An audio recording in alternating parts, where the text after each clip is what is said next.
Good morning guys. Bagong ligo na naman. Actually mga alas 10 na yata ng umaga. Tapos si Papa hindi siya nagpunta ng bukid ngayon kasi 2 days siyang sunod-sunod na nagpupunta doon. Si Kuya Clark na sa kwarto. Hindi maganda yung kanyang pakiramdam. At timplahan natin siya ng titimpla ako ng kape para makapag muna siya, makapag-almusal.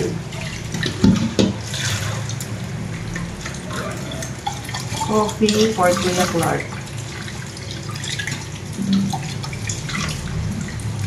Ay, itong buhok ko naglalagas. Siguro dahil dun sa edad ko na. Dati alam nyo guys, nung high school ako, hanggang college, hanggang nag-asawa.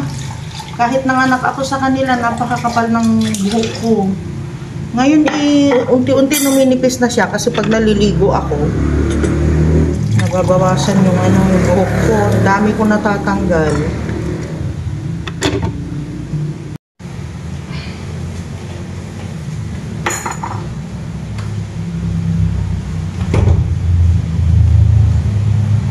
Halos hindi na ako makakita pag ganito na na wala akong salamin.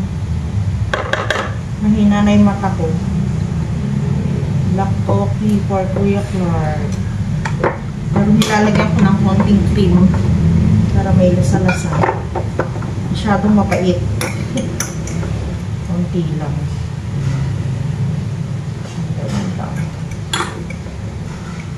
Hi guys, kumusta kayo? Na-miss namin ang mag-vlog. Lalo na ako, na-miss ko yung mag-vlog. Pasensya na kayo. Marami tayong errands. Maraming ginawa, maraming inasikaso. Tsaka, ayun. Saka namin sasabihin sa inyo at ipapakita yung mga pinagkaabalahan namin. Papa. Bigyan natin to kaya. Bigay ko muna kay Kuya Clark to. Hindi ko anong nakita guys, pero kailangan na gamitin. Naka-nano eyeglass ako. Wala siyang grade, pero nakakatulong daw sa sa paglinaw ng mata, o kaya mapiprevent niya yung kagaya ko ng mga diabetic, mapiprevent niya yung maagang pagkabulag ng mata. At matutulungan niya na na luminaw uli yung mata. Yun ang sabi, kaya napabili ako. Alam niyo ba kung magkano to guys? Nano, ito nano eyewear. Ito ay 7,000.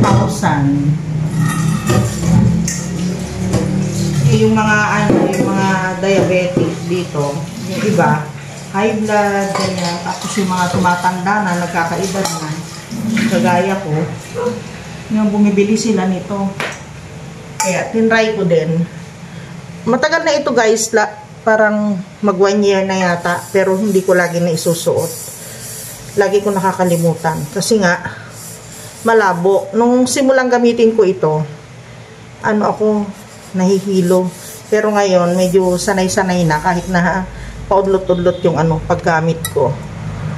Maganda yung bigas namin, maputing maputi, tapos malambot siya. Pero hindi yun yung sobrang lambot. Lalo na pag maganda yung pagkakasalang mo, yung tamang-tama yung tubig na nailagay. Ano ba klaseng ito, bigas? Kasi Papa, lagi ko sinasabi sa kanya, gusto ko yung yung malambot lang, tapos maputi na bigas. Meron kasi yung bigas guys na malambot siya kapag sinain.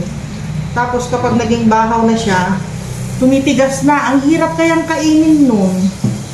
Ang hirap na ang hirap lunukin. Tapos mahirap din kainin kapag wala kang sabaw.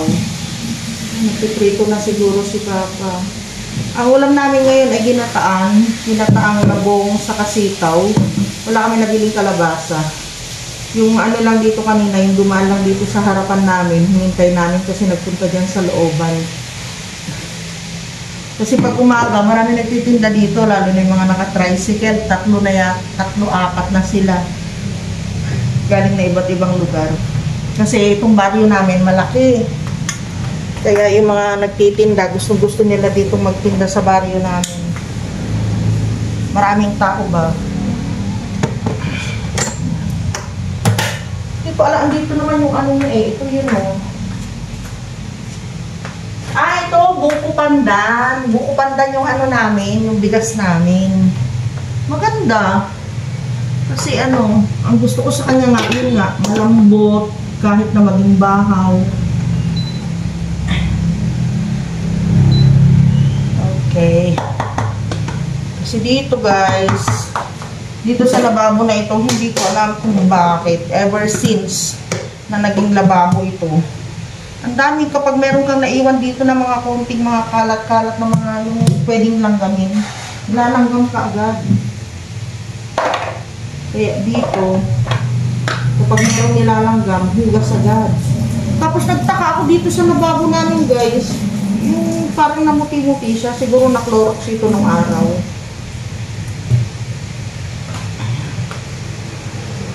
Tignan natin si Papa. Titiklopin ko na sana itong mga damit. Medyo malagihay pa. Kaya maya-maya ng konti. So si Papa, nandito siya. Pa! Anong piniprito mo? Ay, wow. Ano nang pan natin, ano? Ha? Katerno ng ulam natin. Oo. Luto na? Luto na. Mamaya na garod. Hindi ako lalapit dyan, kaliligo ko lang eh.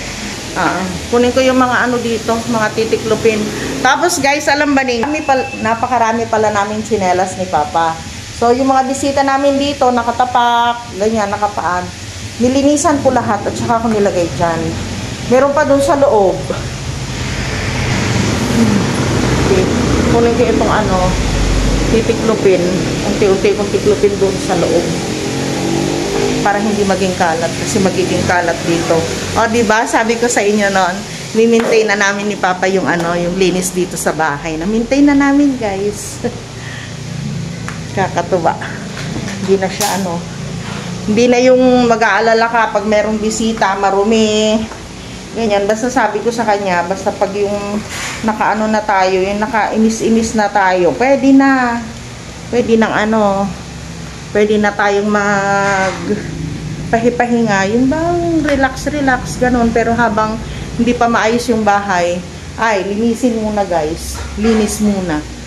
So, ganun ang ginagawa namin ni Papa. Para hindi na kami mahirapan. Pero yung pagmamap, talaga guys. Siyempre, mapapansin mo din kapag hindi mo nawalisan, hindi mo na map, kahit na walang kalat, mapapansin mo pa rin na hindi pa okay. Ewan ko, siguro dahil tayong mga babae, ganun, ano, lahat napapansin natin. Pero yung mga lalaki, pag yung okay na yan, malinis na. Di ba laging ganon? Pero tayo kasi, alam natin yung iba ka na ng malinis. Ganyan. Ay, naku. Yun nga palang TV namin sa loob, sa kwarto. Minsan gumagana siya, minsan hindi.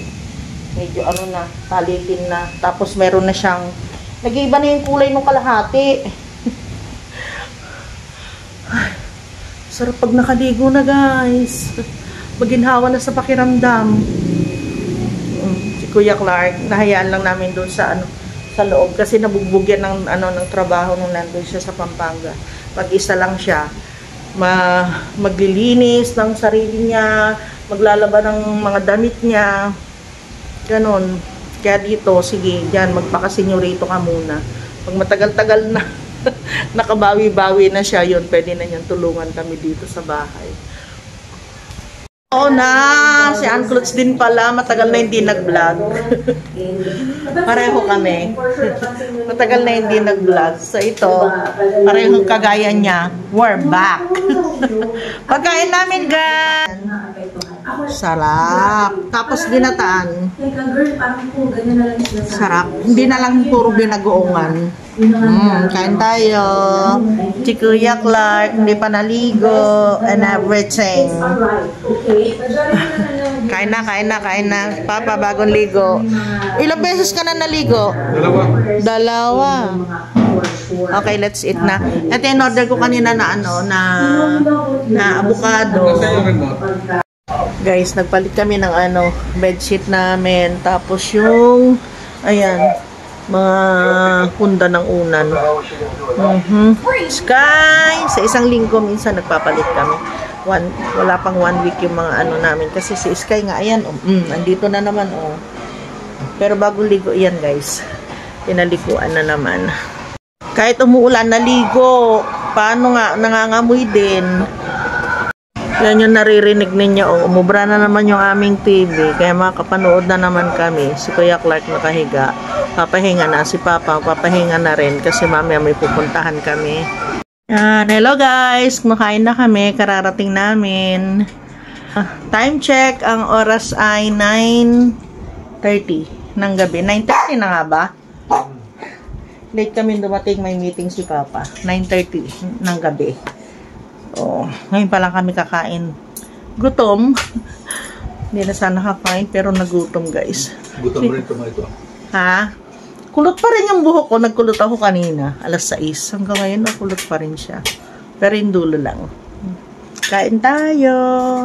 Yung ulam pa rin namin yung kanina. Yung ginataang labong. Kakay. At saka sitaw na merong alimasag. Kain, guys. Tapos na kaming kumain, guys. Buti na lang binigyan ako ni Ate Cheng nitong selfie stick na ito. Malaki din ito Ayun, ang ganda, matibay. Di kagaya dun sa una kong gamit. Kaya lang malaki, ang laki niya. Tapos yan nga. Medyo may kabigatan. Di kagaya nung una kong nagamit. Bibili din siguro ako nun. Tapos ito pwedeng pang yung pag magta-travel ganyan. Lalo na pag magpipicture. Mahaba ito. Nihila doon. Ang ganda. Thank you, Ate Cheng. Guys, sleeping time. We'll see you again tomorrow. Good night. Sobra naman ang init. Meron ako ditong binili online. So, meron kami ginagamit ni Papa. Parang ganito din. Panglinis sa sa banyo. Kumapon-tapon na. Ayan. Kumapon na. Binili ko ngayon. 130. Sana pareho din niya. Natapon na, Higasan ko muna. Ito lang maganda dito sa na ito Sa tripod na ito. Malaki siya. Mahaba. Mataas.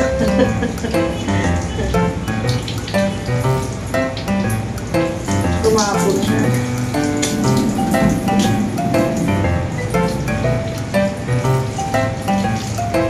Panglinis ng ng banyo. Kasi yung tubig namin dito, parang nag-aano siya tawag dito, yung nagmamarka-marka, nangangalawang. Kaya yung mga kagaya nito, hindi ko alam, parang naluto itong wala na siya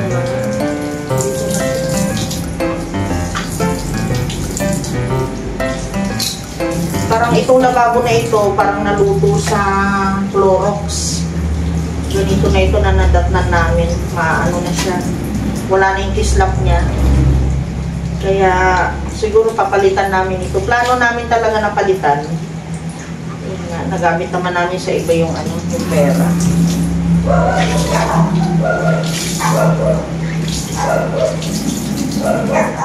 Naka-breakfast na kami ni Papa. Nagbe-breakfast na rin si Kuya Clark. Ay, dami nilang bang talaga dito.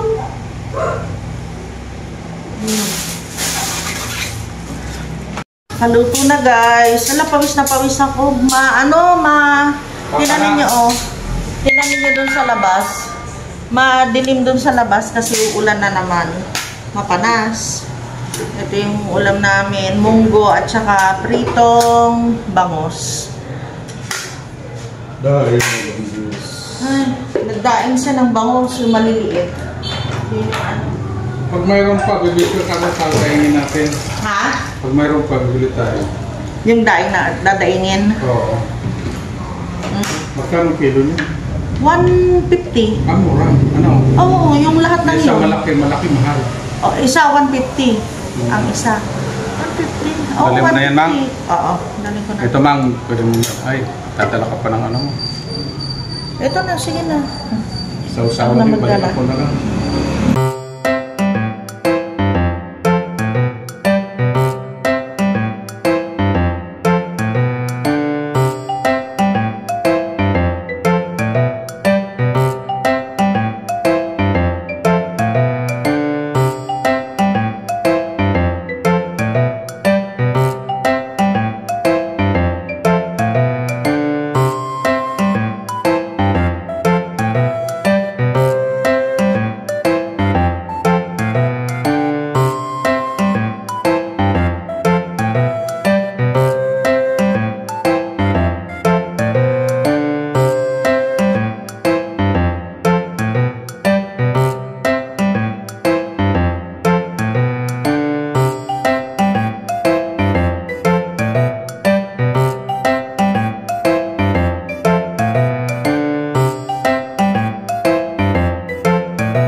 Yon.